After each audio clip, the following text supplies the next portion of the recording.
Hello and welcome to Zach Ithia's Museum of Nerd History. I'll be your tour guide today. My name is Zach, or Zachathy for long. Today we will be touring the Robin exhibit. On your left, you'll see the original Boy Wonder, young Dickie G. Actually, it's Rick now. Go away, Rick. Nobody likes you. So, Dick is the original sidekick of Batman, the first Boy Wonder. Dick was originally a member of the Haly's Circus acrobatic troupe, the Flying Graysons. When Tony Zuko sabotaged the trapeze line, Dick lost his parents. Bruce Wayne adopted Dick Grayson as his ward. But when Dick went out for vengeance against Tony Zuko, Batman interceded. Batman began training Dick Grayson as Robin to prevent him from going down a darker path. As a result, Dick became a brighter light in Gotham's darkness. Of course, Dick eventually outgrows the role of Robin, probably due to the lack of pants, and begins to lead the Teen Titans and adopt the name Nightwing and this wonderfully 80s costume. Dick settles down in Bloodhaven and begins to establish a legacy for himself there. But when Bruce seemingly dies, he reluctantly takes up the mantle of Batman and returns to Gotham. When Bruce returns from the dead, the two both operate as Batman, with Bruce focusing more on the Batman Incorporated aspects. Dick eventually runs away from the mantle of Batman to join the circus again, and becomes Nightwing once more.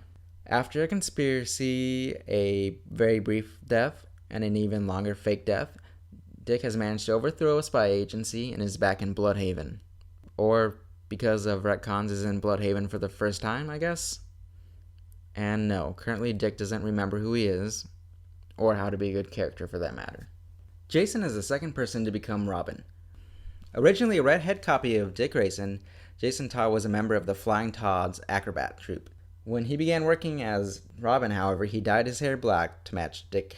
Eventually this was retconned, and Jason was actually a street rat who Batman caught stealing the tires off his Batmobile. Batman tried to hone Jason's spunk and anger into crime fighting. Unfortunately, Jason would be betrayed by his mother and the fans.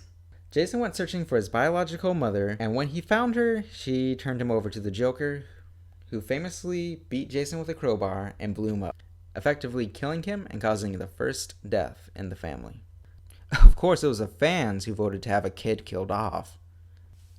Jason actually stayed dead for a long time, and for a while in comics, the saying was that no one stayed dead except for Uncle Ben and Jason Todd. Eventually, however, a super temper tantrum broke the walls of reality and Jason's death was undone. You know, typical Tuesday. Jason returned to Gotham as the Red Hood and tormented the Bat family for Bruce not avenging his death. Oh, and don't let me forget that before returning to Gotham, he trained with a secret magical organization called the All-Cost that gave him a couple of magical swords that feed off his soul. Jason might not always be the most talented Robin, but he's no slouch either.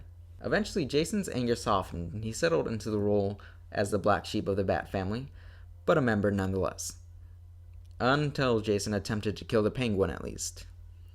Now, Jason is more than on uneasy terms with Batman, and he's operating in Gotham without his consent. Let's see how that goes for him. Tim is the Robin most famous for deducing Bruce's secret identity. Suffering from classic middle child syndrome, he's often overlooked. Make no mistake, Tim is exceptional in his own right. Generally considered the smartest of the Robins, Tim is definitely a contender for the world's greatest detective. Plus, he's consistently wearing pants. Tim deduced that the quadruple backflip that Robin performed was the same maneuver Dick Grayson would perform during his time as a Flying Grayson. From there, he connected Dick to Bruce and Bruce to Batman. Following Jason's death, Tim observed Bruce falling into a pit of darkness. Tim tried to urge Dick Grayson to join Bruce again as Robin. However, Dick was unwilling to return to the role of a sidekick. Instead, Tim took up the mantle for himself and joined Bruce's crusade. Unlike Jason, who was untrained until he met Bruce, Tim had trained himself prior to becoming Robin and was a welcome fit into the role. Following Bruce's apparent death, Dick did not choose Tim to be the Robin to his Batman. Dick believed Tim to be an equal and did not see him as a sidekick. Tim was less than pleased with this turn of events, however, and left to take up the moniker of Red Robin. Following a failure to perfect crime fighting in an encounter with a less than hopeful future and a forgotten past, Tim has given up superheroing for a little bit to find himself. Classic millennial move. However, he's back and better than ever with his original team and Young Justice. Damian is Bruce and Talia Al Ghul's biological son and the current Robin. Talia hid Damian's existence from Bruce for about the first 10 years, until she introduced the two of them as one of her plots. Fortunately for Batman, Damian was more than eager to please his newfound father and helped Bruce thwart Talia's scheme. Damian feels entitled to the role of Robin and thought the best way to prove his worthiness was to beat Tim nearly to death. Bruce, needless to say, was less than pleased with this demonstration. Fortunately for everyone involved, Damian began to develop a sense of restraint and learn to be a hero. Despite Damian's best efforts, he would not be promoted to Robin until Dick took up the mantle of Batman. After an uneasy beginning to the partnership, Dick and Damian formed a brotherly bond that is easily my favorite dynamic in comics. The often critical and aloof Damian frequently looks up to and admires Dick as an older brother. His relationship with the other Robins can be a little less than ideal, though. Even if Damian doesn't have the best people skills, he does have a soft spot for animals. Famously, he's adopted a Great Dane named Hiatus and a cat named Alfred. Yes, he named the cat after the butler. You can't forget about Bat Cow either.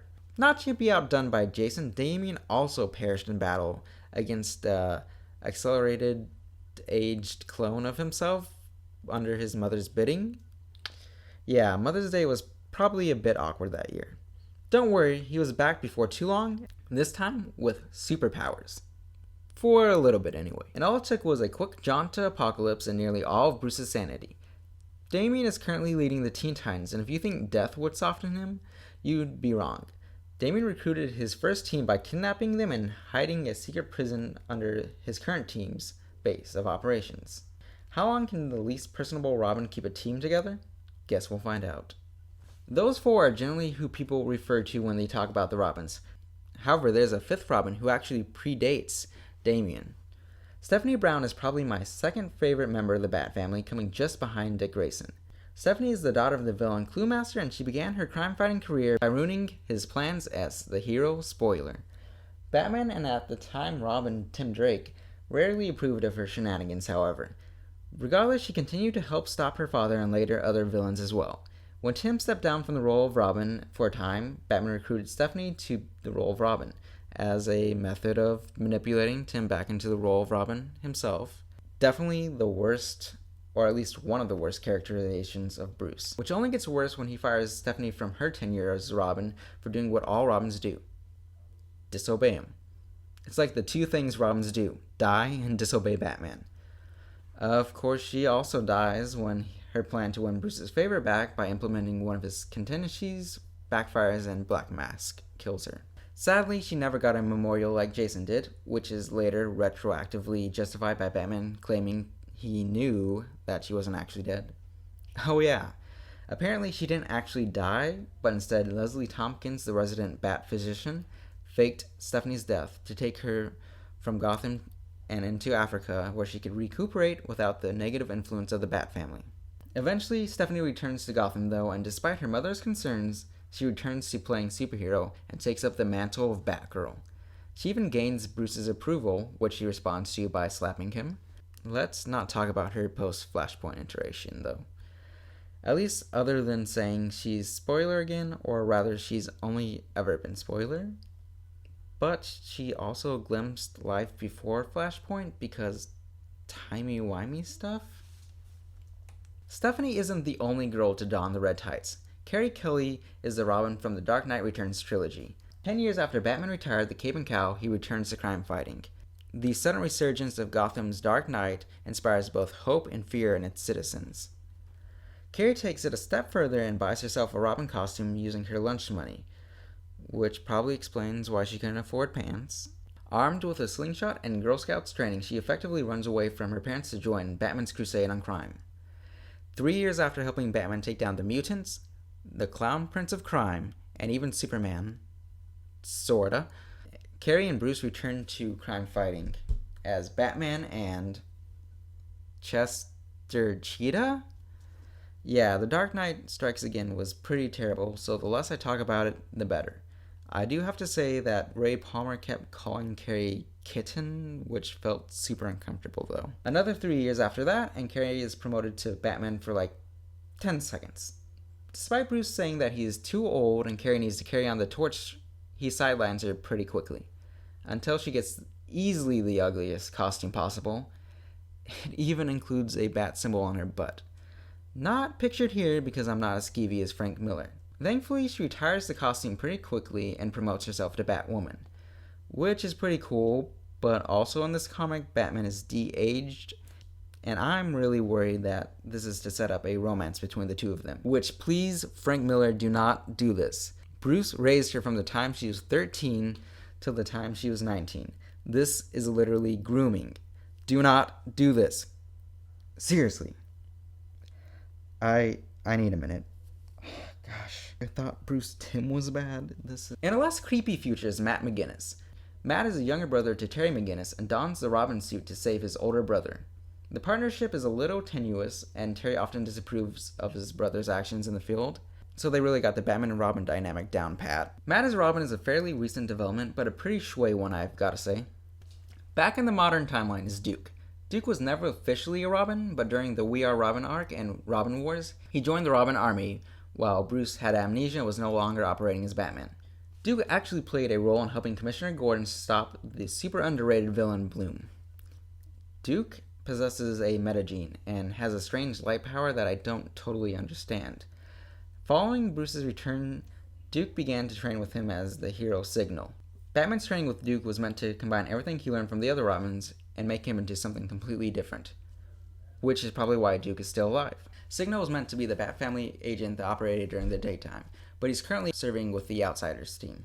But if we include Duke as Robin, do we have to include the rest of the Robins from Robin Wars? What about people who just dress up as Robin, like the Teen Titans, or Barbara Gordon when she saves Damian from Apocalypse, or the Robin from Teen Titans Go, or the actual bird Robin from Teen Titans Go, or Robin Sparkles, or the Swiss Family Robinson, or John Blake, or Meet the Robinsons, or... So in conclusion, there's one Robin, and that's Jarro. Hey, so this was probably a bad video to start out with. Because I care so much about the Robins, this video went on much longer than I expected it to. Even after I cut out so much from everyone's biography, and even cut characters including Robin 1 Million, Helena Wayne, and Earth 2 Dick Grayson. But if this video does well and you guys want to see more of this type of content, I might do another video with alternate Earth Robins, or just go into in-depth discussion of individual Robins so I can get through everything that I'd like to say about each one. If I missed your favorite Robin, or I got anything wrong, or something didn't get pointed out that you would have liked to be mentioned, leave it in the comments below. Next month will be a little bit different. I'll be talking more personal things, a sort of stream of thought. This is what's going on in my life, or this is what I'm thinking about at the time. And that will be sort of content I produce. I'll go back and forth between nerd stuff and more personal stuff. So if that's something you'd like to see, consider subscribing. And thank you for your time.